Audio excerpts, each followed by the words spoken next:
Hello everyone, Susie here. Before we start today's show, I want to remind you that on August the 14th, I'll be appearing in the Sunshine Summit, a live streaming event on YouTube. Created by Heather, host of the Sunshine and Power Cuts podcast, the Sunshine Summit is a week-long event celebrating connections and friendship. My episode will be at 10 p.m. UK time. That's 5 p.m. Eastern Daylight Time and 2 p.m. Pacific Daylight Time. Do look out for it. More details and links are in the show notes.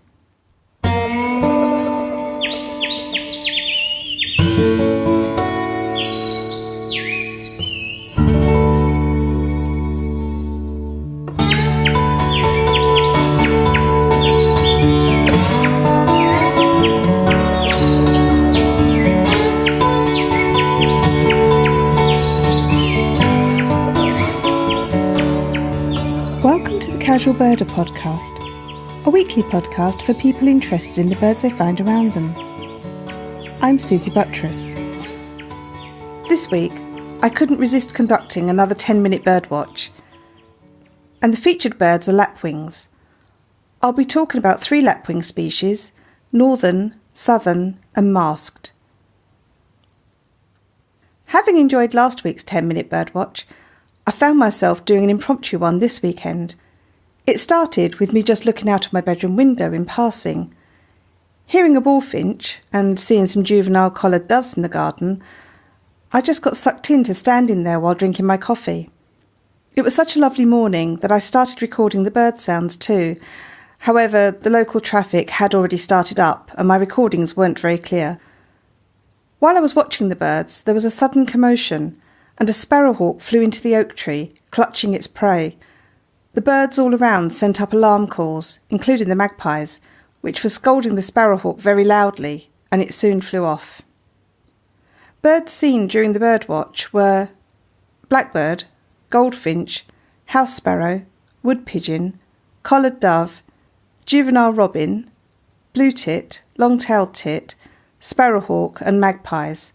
And I also heard the bullfinch and a jay, which sounded a bit odd and we think it might have been a juvenile. Talking of the juvenile robin, it displayed some unusual behaviour. It looked like it wanted to bathe but was scared of going in our water feature. It was sitting on the leaves of the small acer and doing all the movements it might do if it was bathing in raindrops or dew, but there was no liquid present. It also sat on the side of the water bowl and did the same movements without getting wet. I hope it plucked up the courage to bathe eventually. And I guess I should own up. My birdwatch was a bit more than 10 minutes. And I did put off chores just to stand there and watch what was going on in the garden.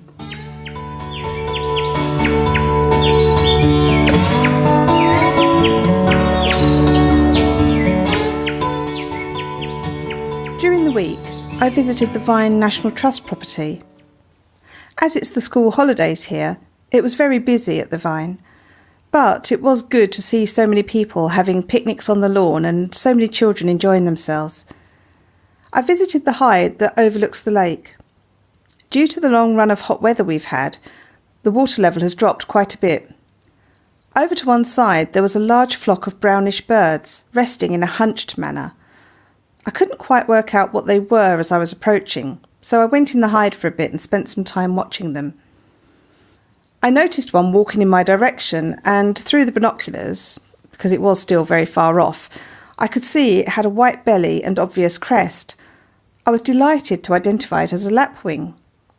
I know the species is in decline, so I feel it's a real treat whenever I see them. I only usually see them a couple of times a year, flying in small groups over farm fields along the side of the motorway as I commute into work. It's a shame I don't see them more often, as they are beautiful birds, with striking markings, a distinctive flight and unmistakable call. Lapwings are part of the plover family, which includes a wide variety of waders. Plovers tend to be grouped into the ringed plovers and the golden plovers. Lapwings are included in the ringed plover group. By the way, I pronounce it plover, but I'm aware that some people prefer the pronunciation of plover. There are over 20 species of lapwing in the world. The 3 species I've seen feature in today's episode: the northern lapwing, southern lapwing and masked lapwing. The northern lapwing's key identifying features are that when flying, the ends of their wings are noticeably broad, and they have been described as being like frying pans. Their call, which sounds like pee-wit, and the alternating of black and white as it flaps its wings.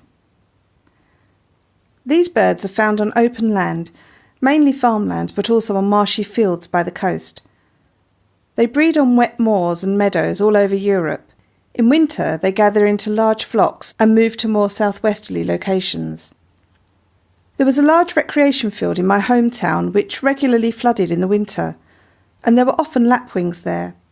I first noticed them because my dad would point them out to us, and they became something I would look out for every winter. On occasion since then, in the wintertime, I have seen flocks of them on flooded football fields or parkland. They're medium-sized birds, about the size of a pigeon, similar to a large aubergine or eggplant. They have short, thin bills and shortish, thin red legs. They're quite slim-looking birds, but when flying have surprisingly broad wings. When flying at a distance, the northern lapwing appears to flash black and white, with the white belly and underwings alternating with a dark back and upper wing. If a large flock is flying together, this can give quite a striking effect. If you're lucky enough to see them closer, or maybe through binoculars, you'll see they're not black at all, but they have a glossy green back, with hints of purple in the plumage. In summer plumage, male northern lapwings have a broad black throat patch, white cheeks and black face mask. The crown is also black and leads into a long black wispy crest. The back of the head and shoulders is a greyish-green, the underparts are white, and there's a dark orange patch under the tail. In winter, the crest shortens and the face mark is less prominent. Females have similar plumage to males, but with a shorter crest, less of the dark face markings, and a mottled throat. When my husband was on the Isle of Muck off the west coast of Scotland recently, he saw some lapwings. He was walking along a road and they rose up from a neighbouring field, sounding an alarm call. He thinks they may have had young in the field, although he couldn't see them, and he managed to record their calls for the show. Lapwing will mob intruders, so he's fortunate that that didn't happen with these birds. Their most recognisable call, the pee-wit, can be heard at the end of this recording.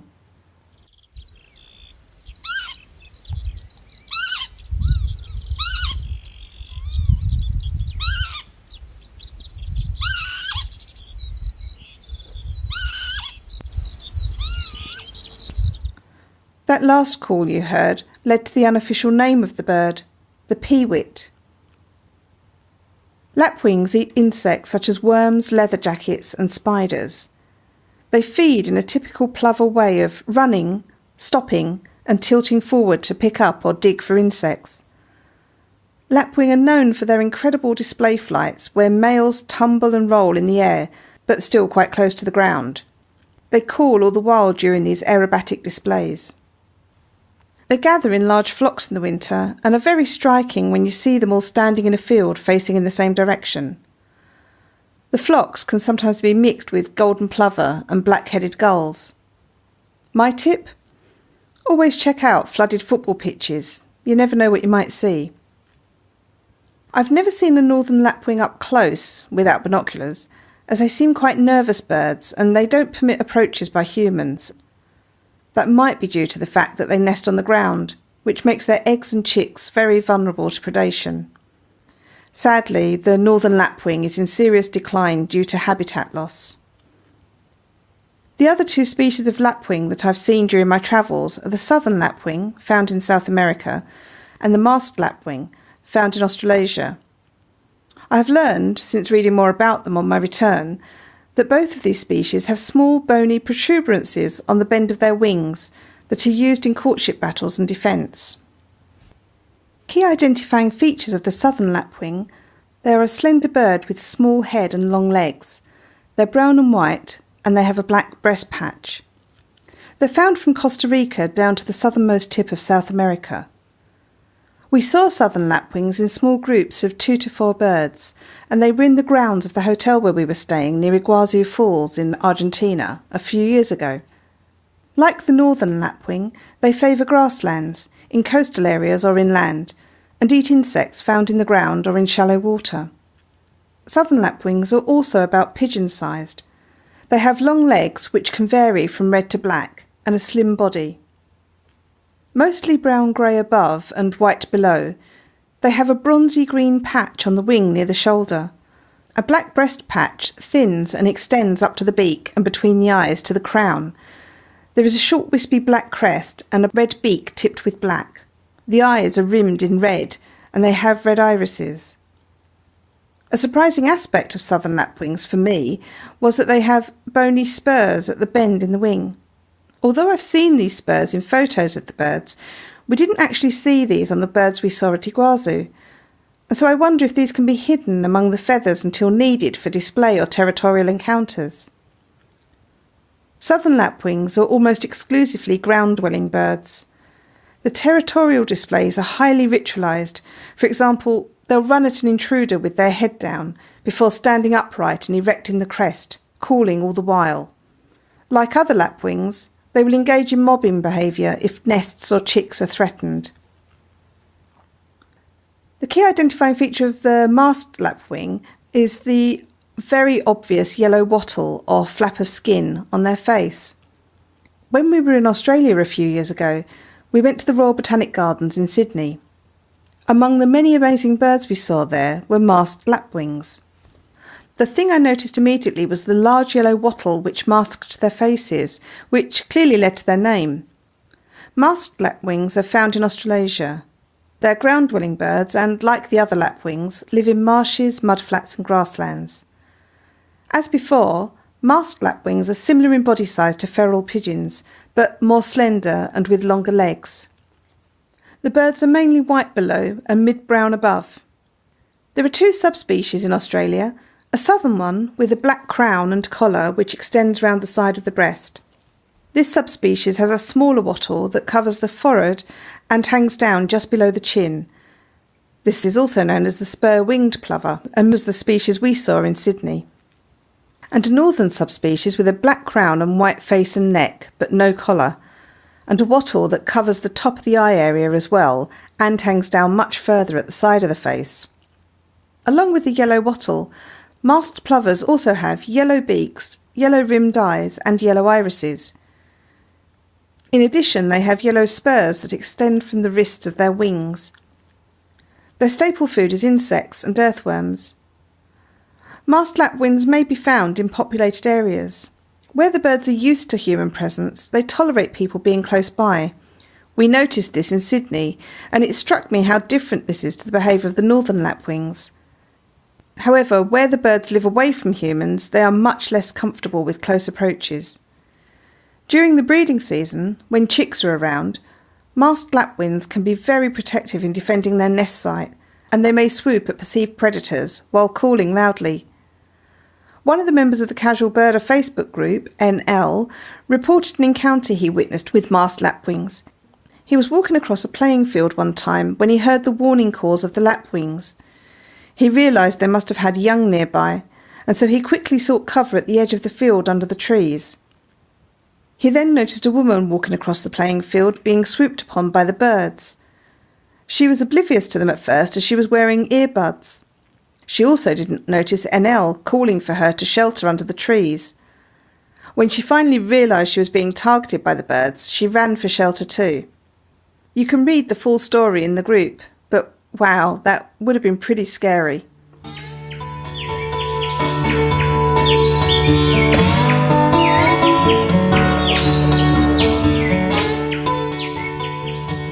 For further information on the birds featured in this podcast, visit the RSPB online bird identifier at www.rspb.org.uk or the bird guide at audubon.org.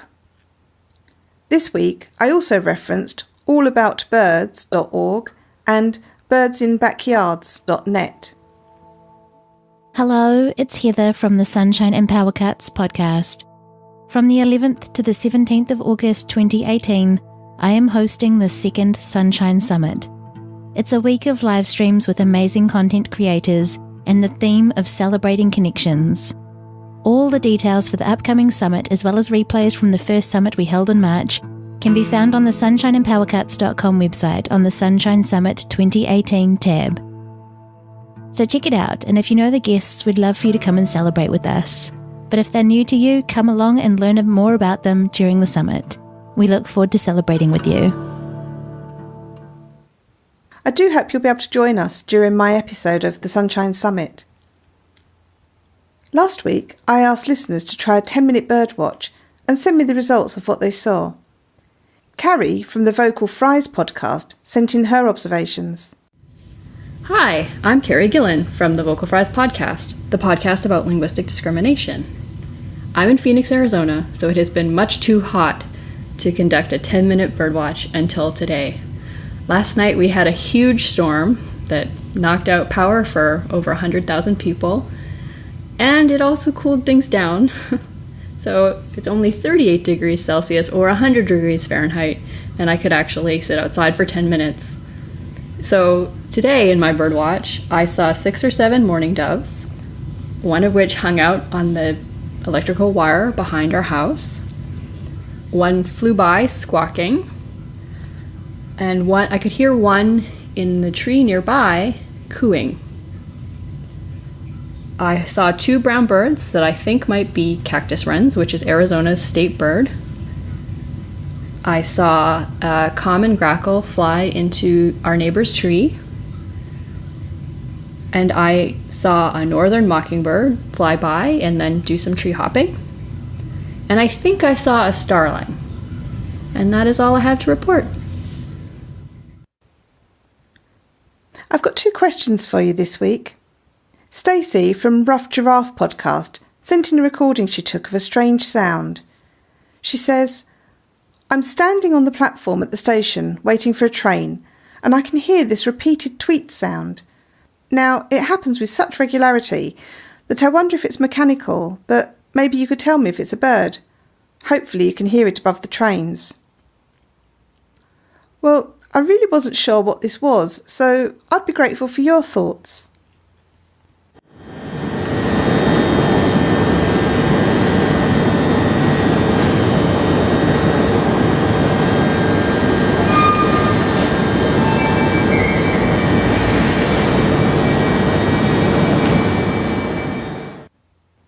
The other question comes from Malcolm from Berkshire. He asks, "Why do pigeons' wings squeak when they fly?" Now, I could Google this, but I thought it'd be more fun to open it up to you all and to see what your answers would be.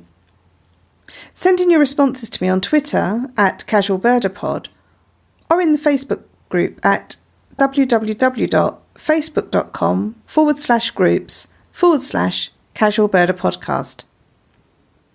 If you enjoy the show, please consider leaving a rating and review in Apple Podcasts. And tell your friends on Facebook and Twitter about the show. Thank you to Randy Braun for designing the artwork for the show.